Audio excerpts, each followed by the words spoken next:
এই যে মহারানী কইতাছি রান্না বান্না ঠিকঠাক হইছে নি? হইছে। শুনেন ঘর মোছা হইছে নি? ঘর মোছা হইছে।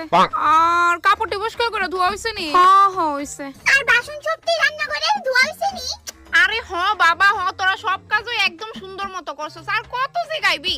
ঠিক আছে মা, এখন আমরা প্লিজ একটু টিভি দেখি প্লিজ। ঠিক আছে, একটু সময় লাগে দুনো বোনে রেস্ট কর, টিভি দেখ, তারপর আবার দুজনে কাজে লাগবে। ঠিক আছে মহারানী জি। Oh no!